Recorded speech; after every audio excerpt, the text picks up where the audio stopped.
Mesdames et messieurs, acquérir un terrain à Abidjan est un véritable parcours du combattant. Combien de personnes n'ont-elles pas été grugées dans l'acquisition d'un bien immobilier? Beaucoup. Elles sont nombreuses qui se plaignent de n'avoir pas reçu ce pourquoi elles ont investi. Aujourd'hui, beaucoup de personnes se retrouvent, on va dire, à louer encore des maisons alors qu'elles ont investi pour acquérir leur propre bien.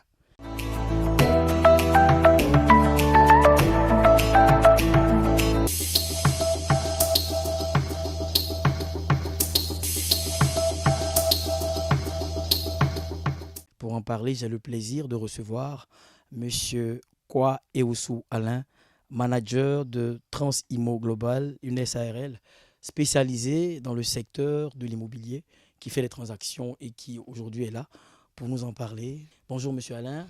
Bonjour, monsieur Kwame Francis. Comment vous allez? Très bien. Alors, Ouais. alors, on parle bien sûr de terrain, acquisition de terrain. Tout de suite, j'ai envie de vous demander, mais quelle procédure doit-on, on va dire, entreprendre lorsque nous voulons acquérir un bien, on va dire, immobilier, je veux dire un terrain. Voilà. Quelles sont les premières démarches à faire? Alors, merci. Pour ce qui est des premières démarches à franchir pour l'acquisition d'un terrain, Mhm. la loi autorise que pour acheter un terrain, il faut un ACD. C'est-à-dire que quand vous devez acheter un lopin de terre à Yopougon, Maroc, Mhm. le propriétaire du bien doit pouvoir vous fournir un document qu'on appelle l'ACD. L'ACD, Ça, d'accord. c'est ce qui est officiel. Mhm. Ou bien, à défaut d'avoir un ACD, communément, on peut avoir une attestation de propriété villageoise, Mhm. dûment délivrée par une chefferie Mhm. d'un village en Abidjan ou D'accord, partout ailleurs. pas tout ailleurs. D'accord. Alors, Monsieur X Oui. commence à travailler, il estime que il a besoin d'avoir un terrain pour construire sa maison, histoire, en tout cas, de sécuriser, on va dire, sa retraite. Tout à fait. Alors, est-ce qu'il peut s'adresser à un individu lambda? Écoutez, j'ai besoin d'un terrain, il va voir quelqu'un, et puis bon, ils font une transaction. Est-ce que c'est faisable? Bien sûr que c'est faisable puisque M. X peut avoir 2, 3, 4, 5 terrains Mhm. et M. Y décide de vendre, se séparer d'un de ses terrains Mhm. ou d'une de ses propriétés. C'est ça. Il en a le droit Mhm. puisqu'il en est le propriétaire. D'accord. Alors, donc, moi qui suis M. Lambda ou M. A qui va acquérir le bien, une fois que j'ai visité le bien en question qui m'intéresse, Mhm. bien évidemment, je demande les documents afférents C'est ça. au bien. Alors, si on me propose les documents, tout de suite, que je passe aux vérifications, passant bien évidemment par un notaire, Mhm. et que les documents, après vérification, sont bons, je passe à l'achat. Ah.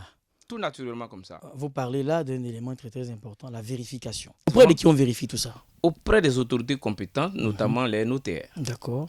qui sont des officiers d'état civil, des hommes de droit, Mhm. ok, qui sont des conseils des acquéreurs, dont des clients. Mhm. Et c'est ces derniers qui, après vérification, après avoir réceptionné les documents, passent aux vérifications dans les différentes structures étatiques. Mhm. Alors, une fois qu'il est en possession de tous les éléments lui permettant de faire la transaction, vous dira ou me dira, monsieur quoi, ok, je pense qu'il est bon, on Mhm. peut passer à la phase d'achat. Enfin, ça. Alors, ici à Abidjan, hein, c'est souvent Bien que sûr. beaucoup de personnes se font gruger. Dès l'instant que vous découvrez que monsieur Is a vendu le terrain à 2, 3, 4 personnes, Mhm. vous prenez un huissier, tu Mhm. vas faire une constatation. Mhm.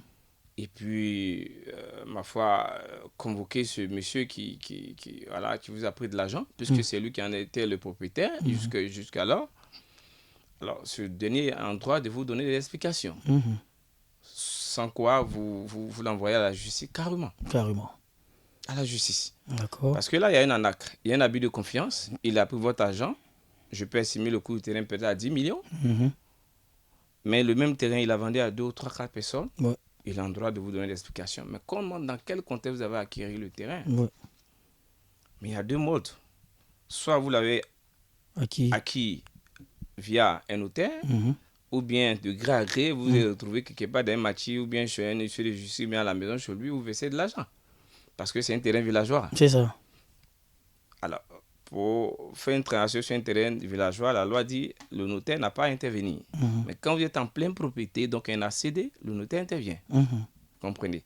Donc si de vous-même, vous êtes parti acheter un terrain villageois, c'est normal, il n'y a pas de problème. Mais il faut prendre toutes les mesures, les garanties pour vous assurer que le terrain en question ne fait objet d'aucun litige. C'est ça. Ou qu'il est, ma foi, bien évidemment, la propriété du monsieur qui vend le bien. C'est ça. Et effectivement, vous parlez de terrains villageois. Dans les villages aujourd'hui, des familles détiennent des patrimoines, un patrimoine, des parcelles et tout. Oui. Voilà. Il arrive que dans ces familles-là, des individus se lèvent, vendent une partie, une parcelle. Et puis, quelques années après, un autre membre de la famille dit non, je ne suis pas d'accord et remet en cause l'achat qui a été réalisé. Alors, pour celui qui a acheté un bien de ce genre, j'ai envie de demander, mais qu'est-ce qu'il fait? Alors, vous parlez d'un bien familial. Ouais. Si on s'en tient au thème évoqué, à savoir un bien familial, cela suppose donc que ça appartient à plusieurs personnes. Bien sûr. De la même famille. Ouais. Un individu ne peut pas s'élever de cette famille, aller vendre le bien qui appartient à toute une famille, sans que les autres membres de la famille ne soient informés. Et pourtant, souvent, ça se fait. Et bien sûr, ça se fait. Ouais. Normalement, pour ce qui est d'un bien familial, quand vous partez acquérir ce genre de bien, je vous le disais tantôt, le chef de famille ou bien la personne doit produire une attestation villageoise. C'est-à-dire que le site en question fait l'objet d'un lotissement approuvé. C'est ça. Par le ministère, donc par l'État. Donc, tous les documents qui sortiront de cette parcelle sont les attestations villageoises. Alors, comment il faut vérifier? Il y a un guide au ministère, il y a un guide à la chefferie. D'abord, il faut s'adresser à la chefferie puisque les attestations sont délivrées par un chef. Donc, on vous délivre une attestation villageoise que vous partez vérifier dans le guide du village pour savoir si ce terrain appartient à M. X. C'est ça. Si oui, on ne s'arrête pas là. Il y a un huissier assermenté par le ministère ou bien par la chefferie qui va inscrire votre nom dans le guide du ministère. Il va faire ce qu'on appelle le compulsoire. D'accord. Puisque quand il inscrit votre nom dans le guide du village, c'est bel et bien votre nom. Il prend la photo. Il prend la photo d'ouverture du guide. C'est avec ça qu'il va inscrire votre nom dans le guide du ministère. Il fait ce qu'on appelle le compulsoire. À partir de ce moment-là, on peut dire que vous êtes propriétaire. D'accord. Mais comment se fait-il qu'il peut avoir deux noms sur le même terrain? Peut-être qu'au niveau de la chefferie aussi, il peut y avoir des véreux. Pour le même terrain, on peut ne pas inscrire votre nom, ou bien on inscrit votre nom, mais on enlève. Ou qu'il peut y avoir des faux guides. C'est ça. Comprenez? Il peut y avoir double guide qui fait que vous pensez avoir accueilli le terrain, votre nom, le huissier l'inscrit, et puis vous venez verser un tour de sable ou bien un camion de sable sur le terrain. Quelqu'un d'autre se lève pour dire non, c'est ma parcelle, mais c'est mon terrain. Ouais. Alors, vous parlez tout à l'heure d'un bien qui est approuvé. Ok. Est-ce que ça veut dire qu'il y a des terrains qui ne sont pas approuvés? Il y a des terrains dits villageois. Villageois qui ne sont pas approuvés. Qui sont pas approuvés. Ces terrains-là, il ne faut même pas s'aventurer là-bas parce que l'État ne nous reconnaît pas. C'est des terrains, on va dire, communément appelés villageois. Donc, ils n'ont fait l'objet d'aucun lotissement, donc brut. Et donc, quand vous achetez ces terrains, ça va au risque et péril. Mais un terrain approuvé, c'est un terrain qui a été reconnu par l'État de Côte d'Ivoire, donc qui a suivi toutes les procédures pour être approuvé, avoir un arrêté d'approbation ministérielle. C'est ça. Et sur ces parcelles-là, à la base, c'est des attestations villageoises qu'on délivre. Ouais. Vous comprenez? Et lesquelles attestations, lorsque nous les avons, ou bien lorsque la personne qui détient ces parcelles-là peut délibérément vendre de l'eau. Mais quand on sort de là, quand on arrive on va dire à la pleine propriété avec des documents administratifs pour avoir un ACD, c'est autre chose. C'est autre chose. Selon qu'on a une attestation villageoise, il y a des risques. Même avec les ACD, il y a des risques, mais les risques sont minimes par rapport à un terrain villageois. Parce que là, il y a un contrôle qui est fait administratif avec un notaire. Toutes les garde-fous sont prises vraiment pour éviter à se faire arnaquer. C'est ça. D'accord. Toujours sur la vente des terrains, il arrive que M. X achète un terrain avec un villageois. Et puis, quelques temps après, on lui dit, écoute, monsieur, votre terrain, là, ça n'appartient pas au village en question, mais à un autre village. Conflit entre deux villages sur la propriété de la parcelle. Alors qu'il a déjà acheté. Qu'est-ce qu'il fait? Oui, il y a eu un cas à Cocody, à Bata, à Bata et à Kwedo, un lotissement qui avait été approuvé. Et il y a eu double approbation. Et finalement, je crois que l'État a donné raison à Kwedo. Donc imaginez le son qu'ils avaient acheté avec Abata, ils ont repris, ils ont payé à nouveau avec Akwedo. Wow. Pourquoi? Parce que les deux communautés villageoises se sont disputées la parcelle. À l'époque, ceux qui avaient payé Abata disaient que c'était pour Abata. Et des années plus tard, la justice donne raison à Akwedo. C'est dû à quoi? Bon, peut-être que celui qui a fait le lotissement, il y a eu un chevauchement, il y a eu vraiment un biais dans la procédure. C'est ça. Pour que vraiment deux communautés villageoises se disputent la parcelle. Alors, donc si tu achètes un terrain qui fait l'objet de litige en deux communautés villageoises, je crois que si la justice est regardant qu'elle a tranché, il te revient d'aller vers la communauté qui a eu le procès. Mais, du coup, ou du moins dans le feu de l'action, tu ne peux pas savoir, tu ne peux pas appréhender. C'est ça. Parce que ce n'est pas aussi évident de le savoir de prime abord quand tu vas acheter le terrain. Ils vont te faire croire, même les chefferies même vont vous dire non, c'est notre parcelle, c'est notre parcelle. Toi, tu es dans le besoin, tu veux acquérir un bien, voilà, rien que pour bâtir ta maison ou pour faire un investissement. Ouais. Et tout de suite, tu es vraiment pressé pour acquérir ce bien-là. Vraiment, il va falloir vraiment être très, très regardant et très prudent à la fois parce que c'est sensible. Le foncier, il est très sensible. C'est ça.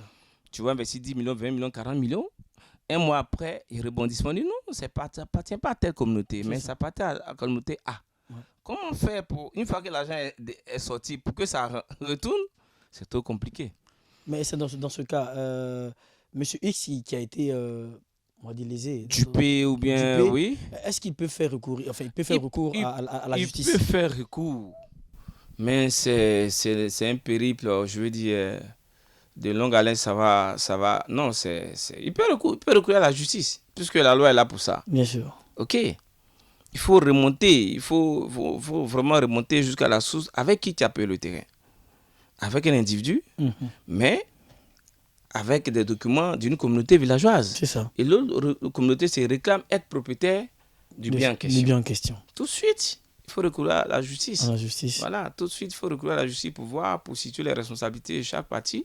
Alors, si tel est que vraiment cette communauté a tort, que ce n'est pas sa parcelle, l'individu est en droit de vous rembourser votre argent. S'il n'a pas l'argent, bon là, c'est une autre paire de manches que vous devez gérer, je vais dire, de commun accord. Sinon... C'est assez difficile, ce genre de situation. Ouais. Alors, une autre question qui me vient en tête, c'est que dans certains villages, par exemple dans les villages ébriés, les villages Hachans, où les chefferies se succèdent par une affaire de génération. Oui, lorsqu'une génération arrive au pouvoir, elle gère, elle vend les terrains. Quelque temps après, une autre génération arrive, elle remet en question ce que la génération qui vient de partir a fait. Alors, moi, j'ai acheté un bien avec la génération qui est partie. Celle qui arrive dit qu'elle ne reconnaît pas. Qu'est-ce que je fais? Bon, aujourd'hui, je veux dire, la commune de Bergerville, aujourd'hui, est confrontée à ces difficultés. Ok, je ne vais pas nommer ici les villages, mais c'est une nouvelle génération qui est en train de venir. D'autres ont été installés, d'autres ont été nommés. Ils ont eu l'arrêté de nomination par le préfet. Ils n'ont pas encore pris le pouvoir. L'ancienne équipe, on va dire sortante, ou bien l'équipe sortante, bien souvent, il y a des conflits entre les générations. C'est ça. Celui qui a fini son mandat, souvent, vraiment fait des difficultés à celui qui entre. Et donc, soit il ne veut pas partir. Et le problème se trouve au niveau même des chefs ou de la chefferie. La parcelle peut ne pas avoir de problème, mais au niveau du pouvoir, du nouveau pouvoir et l'ancien pouvoir, il y a un conflit d'intérêts. Donc, ce qui fait qu'il y a blocage, il y a beaucoup de difficultés sur ces 1 des 6. C'est ça. Sinon, si on prend le cas d'une administration qui est continue ou bien qui est telle que si vous avez géré et qu'une autre équipe arrive, c'est la continuité. Bien sûr. Pourquoi remettre en cause ce que l'autre équipe a fait? Vous comprenez? C'est difficile. Et c'est souvent un problème que nous rencontrons dans, on va dire, les villages en Abidjan, dans le district d'Abidjan. C'est bien dommage, mais c'est un problème réel, c'est un fait réel. J'aimerais vous poser une dernière question. Est-ce que tout le monde a droit à la terre en Côte d'Ivoire? Tout le monde a droit. Pourquoi je le dis? Notre père fondateur disait que la terre appartient à celui qui la met en valeur. Ouais. Et cette loi jusque-là n'est pas encore abrogée. Je crois qu'il y a eu d'autres lois additives pour peut-être renforcer le droit des natifs, donc des nationaux. Mais nous sommes dans une économie libérale, c'est l'économie de marché, c'est le libéralisme. Donc, on ne peut pas, on va dire, empêcher à un Américain, à un Asiatique, à un Français ou un Togolais ou un Camerounais de pouvoir acquérir une terre en Côte d'Ivoire. Ouais. Si tant que c'est pour l'investissement ou que voilà, il réside ici depuis des années, il peut voilà, se permettre d'acquérir un bien. Voilà. Dans l'optique d'en faire soit un habitat ou un investissement à but lucratif, peu importe, il peut s'en acquérir. D'accord. En tout cas, merci beaucoup, M. Kwa, pour tous ces éclairages. Mesdames et messieurs, chers internautes, c'est ici que nous allons nous arrêter aujourd'hui. Portez-vous bien.